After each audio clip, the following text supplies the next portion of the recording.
Everyone mocked her for marrying a vampire, but he was a hidden heir. Its towers, ivy-choked and gray, stood like silent sentinels over cobbled streets, and the air was thick with the scent of rain and moss. The villagers below spoke of ghosts and curses, of nobles who vanished in the night, and of creatures that walked between worlds. Among these stories, none fascinated or terrified more than the tales of vampires. Lady Alara, daughter of the minor noble house of Greyhaven, had grown up hearing these stories. She had always been sensible, clever, and proud, but her wit had not shielded her from ridicule. People whispered about her because she was outspoken, because she questioned tradition, and now, because of the most shocking choice of all, she was to marry a vampire. The day of the wedding dawned pale and cold. Mist clung to the castle ramparts, curling like fingers of smoke around the towers. Alara adjusted her gown, a simple but elegant dress of deep midnight blue, and looked at her reflection in the tall mirror. Her eyes, steady and clear, reflected neither fear nor doubt. Only curiosity tinged with an unspoken longing. "Are you certain?" asked her younger brother, kneeling to adjust her shoes. "The stories about him, they are not lies." Alara smiled faintly. "Stories are born to frighten those who lack courage," she said, her voice calm. "I do not fear what I do not know, and Kale, he is not a story, he is real." The guests arrived in small clusters, their faces a mixture of curiosity, disbelief, and thinly veiled scorn. Noblewomen whispered behind lace fans. Lords smirked as if the wedding were a farce. The chapel was heavy with shadows, the stone walls echoing with the faint drip of water from the rain-soaked roof.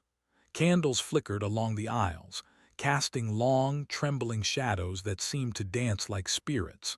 At the altar, Lord Kale waited. He was taller than most men, with a presence that commanded attention even before his eyes met anyone's. His hair, black as a raven's wing, fell in loose waves across his shoulders. His eyes, pale and piercing, scanned the chapel not with curiosity, but with quiet calculation. There was an air of calm, but beneath it, a tension that seemed to hum in the very stone. He did not smile, yet he exuded a strange, magnetic allure. When Alara stepped forward, she felt every pair of eyes turn toward her. Some held shock, others judgment, but she met each gaze with steady confidence. She noticed a few faces pale at the sight of Kale, as though the air around him carried a chill that went beyond the autumn mist. Kale's gaze finally found hers. There was something in the way he looked at her, not hunger, not pride, but recognition, as if he had been waiting centuries for this single moment. The world around them seemed to fade. The voices of the crowd became nothing more than distant murmurs, and Alara felt a shiver, not of fear, but of anticipation. The ceremony was brief. The priest's voice trembled slightly, betraying a nervousness that no one else dared to show. When Kale extended his hand, his touch was cold but not unpleasant. A strange warmth spread through her chest, the kind that comes from unexpected trust. "I, Kale, take you, Alara, as my partner," he said, his voice deep and calm. "Through shadows and storms I will stand by you." Alara felt her heartbeat quicken. "And I, Alara, take you, Kale, as my partner," she replied. "Through fear and doubt I will stand with you." The pronouncement passed with little fanfare, yet the air in the chapel seemed charged, as if the very walls held their breath. The guests applauded politely, but there were whispers, half of awe, half of disbelief. A few noblemen shook their heads, muttering about the folly of a woman who dared marry a vampire, while a handful of women gaped, curious to see what she would gain, or lose, from such a union. Later in the grand hall, the wedding feast began. Candles and lanterns bathed the tables in warm light, and silver platters reflected the flicker of firelight.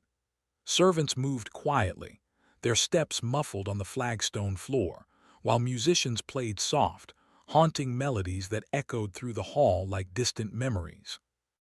Alara sat beside Kale, their hands brushing occasionally. She was aware of the murmurs that followed them, the soft, incredulous voices that claimed she had been bewitched or that she was naive. But she did not care. The world had never truly understood her, and perhaps it never would. Cale's expression remained unreadable, though there was a subtle softness in his eyes when they met hers. "You are brave," he said quietly, leaning just close enough for her to hear. "But do you understand what you have chosen?" Alara met his gaze, steady and unafraid. "I understand more than they ever will," she replied. "I do not fear you. I do not fear what comes. And I do not fear myself." Cale's lips curved into the faintest hint of a smile, a ghost of a shadow in the candlelight. "Then we shall see where courage leads us," he murmured. Their conversation was interrupted by a sudden sharp sound, a crash, followed by the clatter of falling metal. The hall fell silent and the guests froze in fear. Servants rushed to the doors, their faces pale, and whispers rose into anxious murmurs. Cale's expression darkened. He stood quickly, his movement fluid and almost otherworldly. "Stay here," he said to Alara, his voice low but commanding. Without waiting for a reply, he moved toward the disturbance, his presence like a shadow sliding across the hall. Alara's pulse quickened, but she did not move. She could feel the eyes of the crowd on her, a mixture of fear and judgment. Yet a strange calm settled over her. She trusted him. She had always trusted him.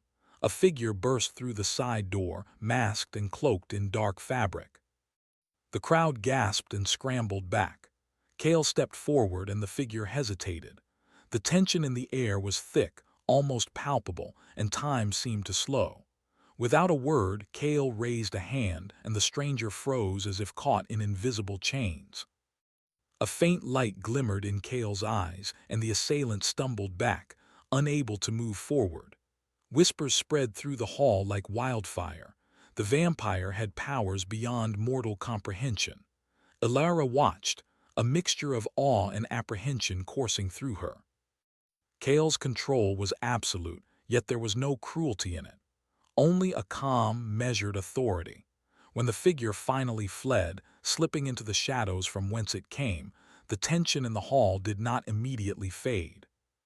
People were shaken, their eyes wide with both fear and fascination.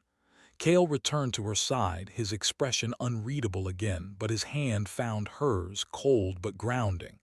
"They will not stop," he said quietly. "And now the truth is more visible than ever." Alara squeezed his hand. "Let them see," she said softly. "They do not matter, we matter. This us is what is real." For a moment, the hall seemed to hold its breath. The storm outside beat against the windows, rain lashing against the stone, wind howling through the towers.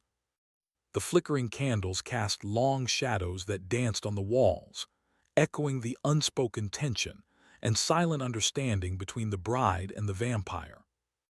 As the evening drew on, the guests left in small, murmuring groups, some afraid, some fascinated, but all carrying tales to spread throughout the kingdom.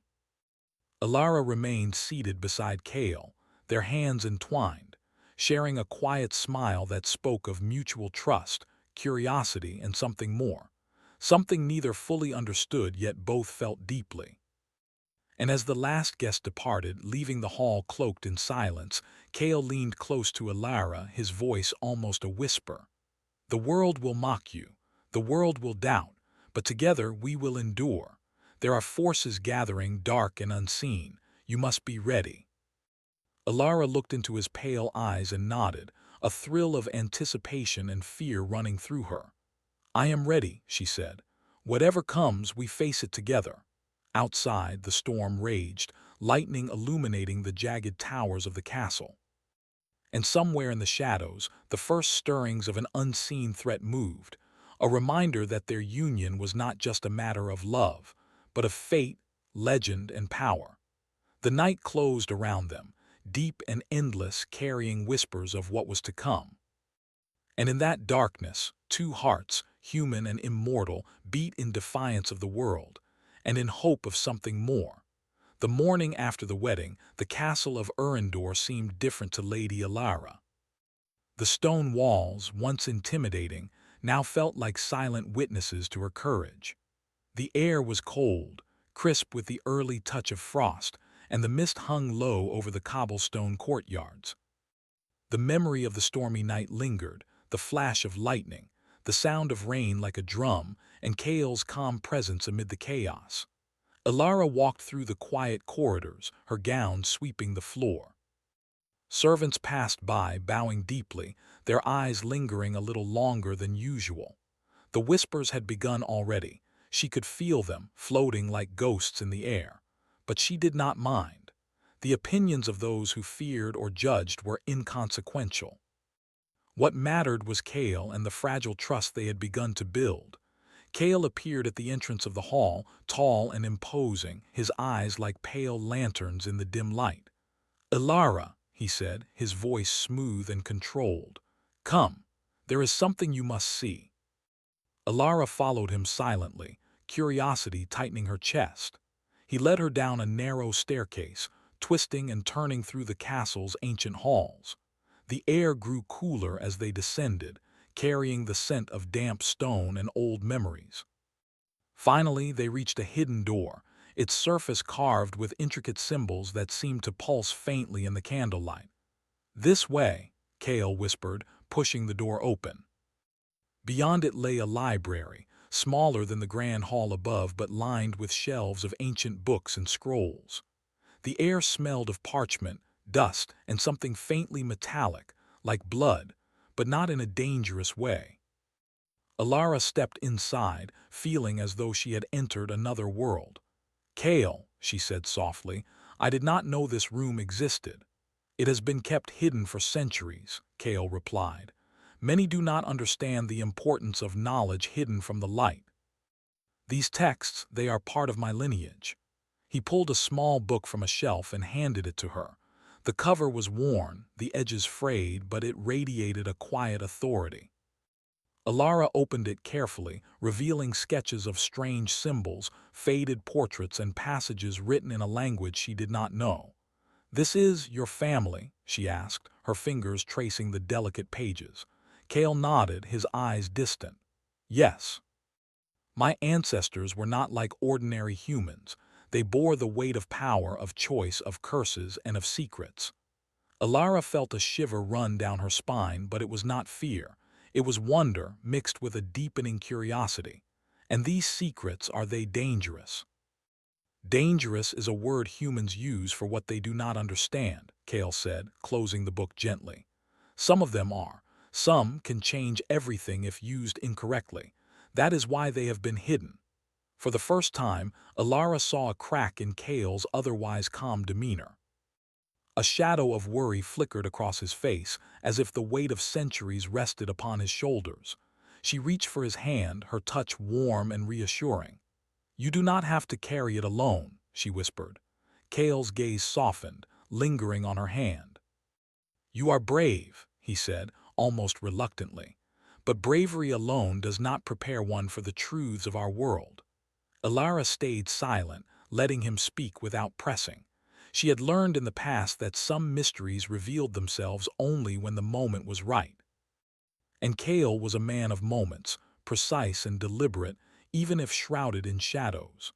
As the day passed, Ilara explored the castle, guided by Kale through hidden passages and forgotten gardens. She found small fountains where water shimmered like liquid silver, quiet chambers where the sun's light never reached, and rooms filled with artifacts of a long-lost past. Each discovery revealed more about Kale's world, a world that was beautiful, dark, and full of complexities she could hardly imagine. By evening, they returned to the grand hall, where the first whispers of rumor had already begun to grow louder. Some servants spoke in hushed tones about Lady Ilara's bravery. Others, more fearful, wondered why a mortal woman would bind herself to a creature of the night. But none dared approach her directly, for Kale's presence alone silenced the boldest tongues. Kale led Ilara to a small balcony overlooking the gardens. The moon was full, casting silver light over frost-kissed leaves and ivy that clung stubbornly to the castle walls. "Do you ever wonder," Ilara began, her voice soft against the whisper of the night wind, Why someone like you would choose me. Kale's expression did not change, yet his eyes held a weight she had not seen before. Because you see me, he said finally. Not the legend, not the curse, not the shadow, but me, and I do not often find that. Alara's heart beat faster, a strange warmth spreading through her. I do not fear you, she said. I want to understand, to share this life with you, even if it is dangerous. Kale studied her, his gaze intense. Danger is inevitable, he said. In my world, in yours, in the spaces between, danger is always present, but so is choice. And perhaps that is what makes this connection real. They stood together in silence, the moonlight painting them in silver and shadow. And for a long moment the world outside the castle, the whispers, the judgments, the fear, ceased to exist. It was just the two of them, linked by a fragile trust and a bond that neither fully understood yet both felt deeply. As night deepened, Kale led Alara back inside. They passed through a corridor lined with portraits of ancestors, their eyes seeming to follow the couple. Kale paused before one particularly old painting, the colors faded, the features stern. This is my great-grandfather, he said. He ruled wisely, but his decisions brought both protection and danger to our bloodline. It is a constant lesson that power comes with burdens. Alara glanced at the painting, feeling the weight of generations in that still image. And you carry those burdens? She asked gently. Kale's lips pressed into a thin line. I try not to let them define me, he said. But some shadows linger and some choices are never easy. She nodded, understanding more than he realized. She had faced judgment and ridicule all her life, but she had also learned that courage and love could illuminate the darkest corners. And she intended to stand beside him, through every shadow that awaited. Their quiet moment was interrupted by a knock at the door. A servant entered, hesitating as their eyes met Kale's. Lord Kale, a visitor, the servant said softly. From the north, a stranger seeking audience. Kale's expression darkened. Prepare the room, he said. And you, Alara, stay close. Some truths cannot be shared lightly. Curiosity and a hint of apprehension coiled in Alara's chest. She followed him into the audience chamber, a high-ceilinged room where light from the candles reflected on polished stone floors. The visitor waited, cloaked and hooded, but when they stepped forward, Alara caught a glimpse of sharp, intelligent eyes that seemed to measure everything. My Lord Kale, the visitor said, bowing, I bring news of the north. Forces gather, both human and other. And they have taken an interest in your lineage. Kale's gaze hardened, and Alara felt a chill, even though no wind touched them. I feared this day would come, he said quietly. They know I exist, and they will not stop until they find the one who carries the hidden bloodline. Alara looked at him, fear and resolve mingling in her chest. Then we face them together, she said firmly. Kale's eyes softened, and for a moment the shadow over his features lifted. Together, he agreed. That night, as Alara lay in the chamber prepared for her as Kale's bride, she could not sleep. The castle was silent, the only sound the faint murmur of the wind and the distant rustle of leaves. She thought of the visitor, of Kale's bloodline, of the secrets buried beneath the castle walls.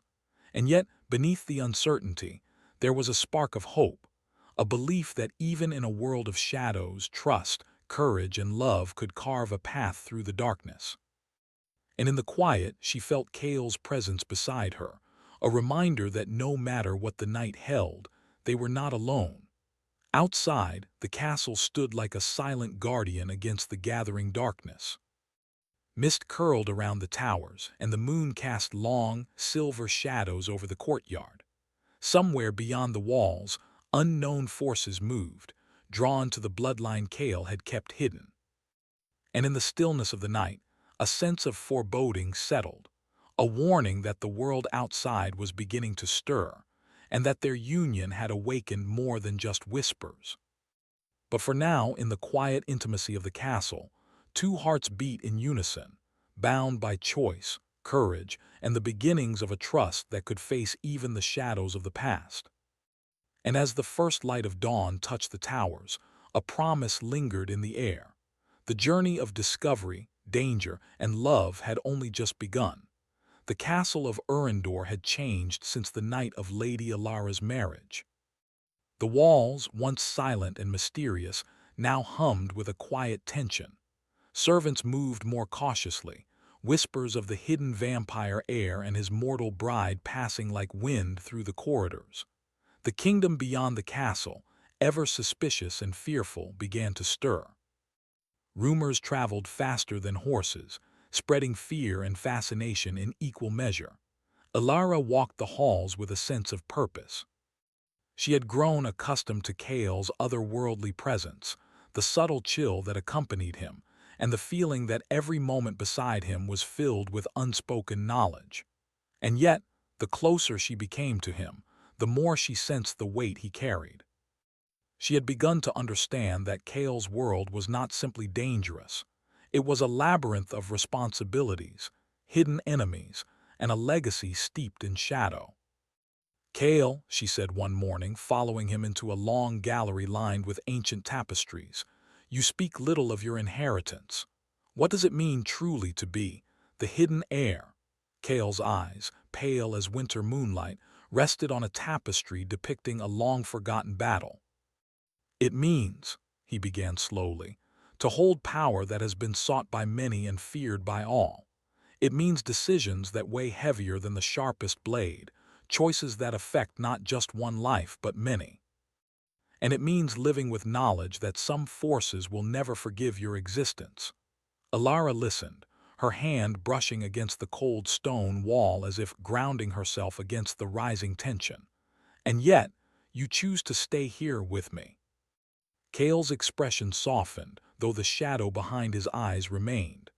"Because you see me, not the bloodline, not the legend," he said. "And perhaps because I have finally found someone willing to walk beside me through the darkness rather than away from it." A faint blush warmed Alara's cheeks. "Then I will walk with you," she said simply, "no matter what comes." Kale inclined his head, a subtle acknowledgement of her courage, but his pale gaze darkened once more. "The trials are coming, Alara. I had hoped they would wait, but the northern forces will not stay idle. The bloodline cannot remain hidden forever." For days, Kale prepared her for what was to come. He taught her to move silently through the halls, to read the hidden signs in the castle, and to sense the subtle shifts in the air when danger approached. Every lesson, though practical, was also a test of trust. Alara noticed the way he observed her, not just for skill, but for her resilience and judgment. She, too, began to see that Kale's greatest strength was not his supernatural power, but his ability to control it, to measure his actions with patience and care. One evening, as the moon rose high above the towers, Kale led her to the castle gardens. The frost glimmered like silver across the leaves, and a quiet wind whispered through the trees. He handed her a small lantern. "Tonight you will learn to navigate the unseen," he said, his voice low and calm. "There are paths through the castle and grounds that are not meant for ordinary eyes. You must see them for yourself." Alara nodded, gripping the lantern tightly. She followed Kale through twisting hedgerows and shadowed corridors. The world around them seemed transformed. Ordinary walls became barriers hiding secret passageways. Fountains hid staircases to forgotten chambers, and statues concealed doors to places no one had stepped in for decades. "This knowledge," Alara said softly, "it is beautiful and terrifying." Kale's gaze softened. "It is neither. It simply is, and now you are a part of it. There is no turning back." As they moved deeper into the hidden spaces of the castle, Alara felt a thrill of anticipation. She understood that she was not merely learning about the castle. She was learning about Kale, his past, and the world he had inherited. There was danger, yes, but also a profound beauty in knowing that she could step into it and remain unafraid. Yet even as they explored, the outside world pressed closer.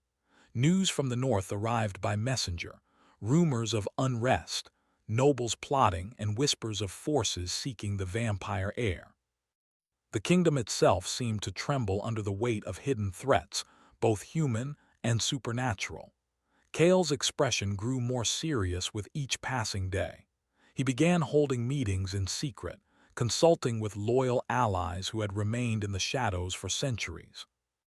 Ilara, though often present, was instructed to stay behind a curtain, learning quietly and observing the complexities of power, intrigue, and trust that came with Cale's heritage. It was during one of these meetings that the first true test came. A letter, sealed with the insignia of an ancient northern house, arrived, demanding Cale's presence in their territory. They claimed knowledge of his lineage and threatened exposure if he did not comply. Cale held the letter carefully, as if it were both fragile and dangerous.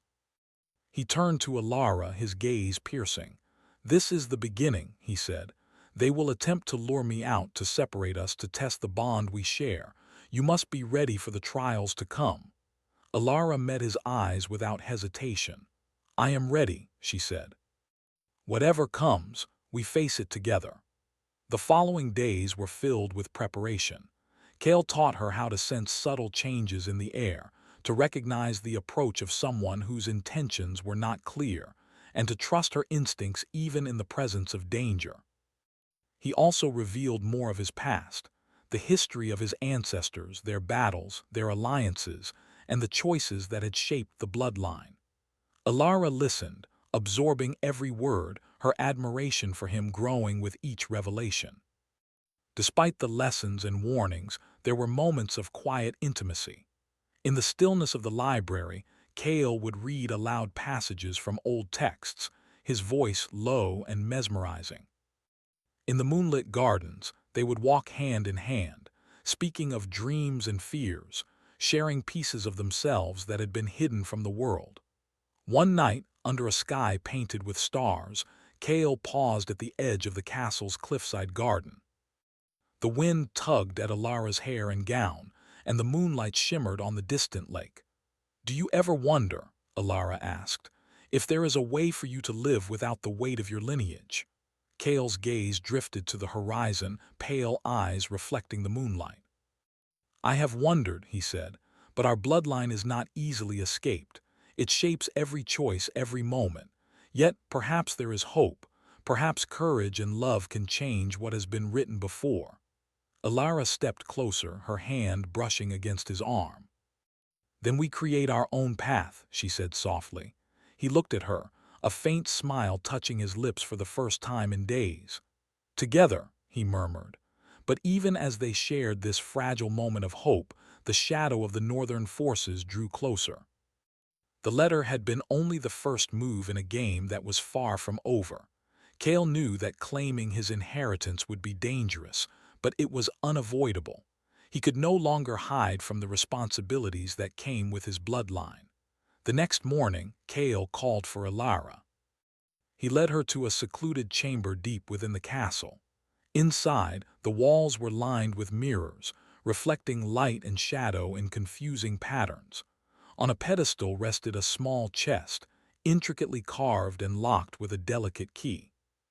"This," Cale said, handing her the key, "is part of my inheritance. It has been kept safe for centuries. Inside lies the artifact of my family, a symbol of power but also a burden. You must understand it, Ilara, for it may determine not just my future but yours as well." Ilara opened the chest carefully. Inside, she found a small, dark crystal that seemed to absorb light rather than reflect it. She held it gently, feeling a subtle warmth and an even subtler hum of energy. "It is beautiful," she whispered. Cale nodded. "It is also dangerous. Many have tried to use it for selfish purposes, and many have been lost because of it. But it is a part of our legacy, and it may be the key to changing the path set before us." Ilara looked up at him, her resolve firm. "Then we will learn it together," she said. "And we will face whatever comes side by side." Cale studied her for a long moment, then nodded, a flicker of relief passing over his face. "Yes," he said quietly, "together." As the days passed, Ilara studied the artifact, learning its nature, its history, and the subtle power it held. Kale guided her, careful not to overwhelm her, yet insistent that she understand its importance. The bond between them deepened, not only through trust and affection, but through the shared weight of responsibility and the knowledge that their choices would shape the future. Yet, even as they grew closer, the outside world continued to stir. The northern forces were mobilizing, and whispers of rebellion and unrest spread throughout the kingdom. Allies and enemies were indistinguishable in the shadows, and Kale knew that the time to claim his inheritance and to face the trials of his lineage was fast approaching. That night, as the castle slept under a blanket of frost and moonlight, Kale and Alara stood on the balcony once more, watching the distant hills. The wind carried a chill, but also the sense of anticipation. "The trials are near," Kale said softly. "And soon we will no longer be able to hide from the world." Alara took his hand, her grip firm and steady. "Then we face them as we always have, together." Kale's gaze softened, a rare warmth in his pale eyes. "Together," he repeated, and for the first time he allowed himself to hope. But even in hope, there was tension. Shadows moved beyond the walls of Urendor, unseen forces gathering, waiting for the moment to challenge the hidden heir and his mortal bride. And as the moon cast silver light across the frost-kissed gardens, both Kale and Alara understood one undeniable truth. The path ahead would demand courage, wisdom, and unwavering trust, and it would test the very strength of their bond. The night held its breath, and in the stillness, the first stirrings of destiny began to unfold. The sun had barely touched the horizon when Lady Alara awoke, the chill of dawn seeping through the castle's stone walls. The night had been restless, filled with dreams of shadows moving across the castle, of whispers and distant voices calling Kale's name. She rose quietly, careful not to disturb him, and moved to the window that overlooked the northern lands. Mist clung to the hills, rolling like silent waves, and the distant forests were dark with early fog. Kale stood beside her, tall and still, his gaze fixed on the horizon. The weight of the past and the uncertain future rested in the calm of his posture. Though his expression was composed, Alara knew him well enough to see the tension beneath. The responsibility of his bloodline, the knowledge of the trials that awaited, and the dangers that moved closer each day pressed heavily upon him. "Alara," he said softly, breaking the silence, "the time has come. The northern forces will not wait any longer. Our choices, our actions, they must be decisive." Alara turned to him, her resolve firm. "Then we act together," she said. "Whatever comes, we face it side by side."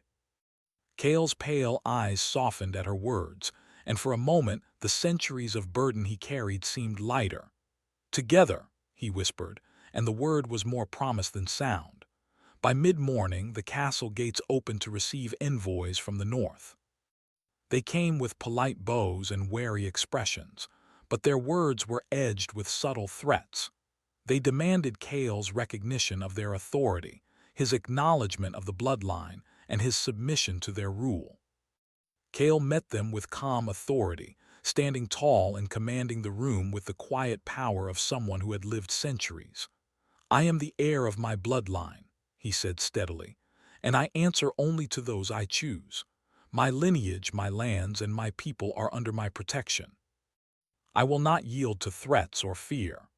The envoys stiffened, exchanging subtle glances, but they knew resistance could cost them more than words. Their visit ended with strained politeness, leaving a lingering sense of unease. After their departure, Kale led Alara to the hidden library. "These encounters are only the beginning," he said. "The forces beyond the castle will test us, our bond, and the strength of our convictions. And soon we will face the greatest trial of all, the awakening of the artifact." Alara's fingers brushed the small crystal resting on the pedestal. She had grown familiar with its weight and subtle hum of energy, yet she knew it carried both potential and peril. "We have come this far," she said quietly. "We will endure whatever comes." Kale placed his hand over hers, grounding her. Endurance alone is not enough. We must understand it, and we must act with clarity. The choices we make now will shape the future of our people and of ourselves. That night, the castle was cloaked in a deep, expectant darkness. The wind whispered through the towers, and the frost-coated gardens gleamed under the silver light of the moon. Alara and Kale stood at the edge of the cliffside garden, facing the lands that stretched toward the north. The artifact, Kale began, his voice low, contains power not merely of blood but of legacy. It has the potential to protect or destroy.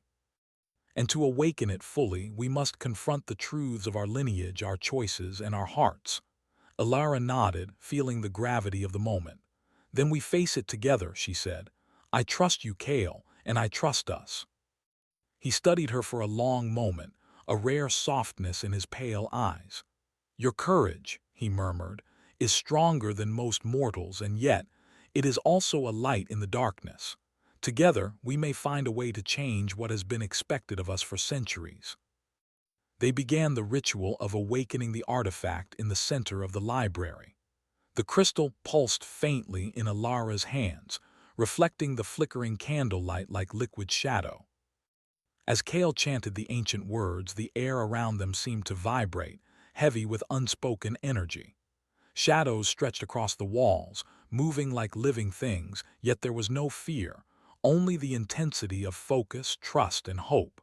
Suddenly, the crystal flared with silver light. The room was filled with a warmth that was not of fire, and a whisper of voices from the past seemed to echo through the stone walls. Alara felt her heart beat faster, the power of generations coursing through her in a gentle, humbling rhythm. Kale reached for her hand, his touch steady, anchoring her to the present. Do not falter, he whispered. This is only the beginning. The crystal's light intensified, illuminating the hidden corners of the library and casting every surface in brilliant clarity. Images flickered in the reflections of mirrors, ancestors long past, battles long forgotten, and moments of choice that had shaped the bloodline. Alara understood, even without words, the weight Kale had carried, and the courage it required to step into the future willingly. As the ritual reached its peak, a tremor of shadow swept through the castle. Windows rattled and distant noises echoed like the approach of unseen forces. Kale and Alara remained steadfast, their hands tightly clasped, their focus unbroken. The artifact responded not to power alone, but to trust, courage, and the unity between human and immortal. Finally, the crystal pulsed one last time, glowing with a steady, calming light. The shadows that had shifted and moved now lay still, as if recognizing a new order. The power of the bloodline was no longer hidden or dangerous. It had been tempered, guided by love and understanding. Kale exhaled slowly, relief and pride mingling in his expression. It is done, he said quietly. The burden is lighter, though responsibility remains. But now we face it together, not as master and subject, not as mortal and immortal, but as equals. Alara looked at him, her chest full of emotion. We did this together, she said softly. We changed what seemed unchangeable. He drew her close, the rare warmth in his eyes reflecting the moonlight. Yes, he murmured. Together we have rewritten the path laid before us, and we will continue to walk it no matter the trials ahead. Days passed, and the northern forces tested the boundaries of Kale's domain. Envoys arrived with veiled threats, spies attempted subtle intrusions, and the whispers of rebellion echoed through the lands. But Alara and Kale faced each challenge with unity and strength. The ritual had not only awakened the artifact, it had awakened a new bond between them, one that lent courage, clarity, and resilience in the face of adversity. One evening, as the sun dipped below the horizon, Kale took Alara to the balcony overlooking the frost-covered gardens. The sky was painted in shades of amber and violet, and the first stars began to twinkle in the fading light. The world may never fully understand us, he said softly, but we have faced what could have destroyed us. We have stood against fear, doubt, and expectation, and we have endured. Alara rested her head against his shoulder, feeling the strength and calm radiating from him. "Then we are enough," she said quietly. "As long as we are together, we can face anything." Kale's hand brushed her hair back, his touch gentle yet firm. "More than enough," he said. "We have created our own destiny, not one dictated by bloodline or legend, but by choice, trust, and love." The night deepened, and the castle seemed to settle in quiet acknowledgement of the transformation that had taken place. Shadows no longer carried menace, but a sense of balance and understanding. The artifact rested safely in its place, a symbol of the power that comes not from dominance, but from unity and compassion. As the first light of dawn touched the towers of Urindor, Kale and Alara stood together on the balcony. Frost glimmered on the stone, and mist rolled through the gardens like a gentle tide. They faced a world that might never fully accept them, but it no longer mattered. The trials had passed, the bond between them had been tested and strengthened, and a future awaited that was theirs to shape. Alara looked at Kale, her heart full of hope and certainty. "Whatever comes next," she said, "we face it as we always have, together." Kale's pale eyes held a rare softness, a reflection of centuries of wisdom and the warmth of human trust. "Together," he said, and the word carried the weight of promise, courage, and love. The castle stood silent, yet alive, as if acknowledging the triumph of trust over fear, love over doubt, and courage over uncertainty. The sun rose higher, illuminating the frost, the gardens, and the towers. And in that light, two hearts, one human, one immortal, beat in quiet harmony, ready to face whatever destiny awaited, strengthened by the trials they had endured and the bond they had forged. And so, in the twilight of shadows and the dawn of new hope, Lady Alara and Lord Kale found redemption, not only in power, not only in legacy, but in the unbreakable unity of love, courage, and trust.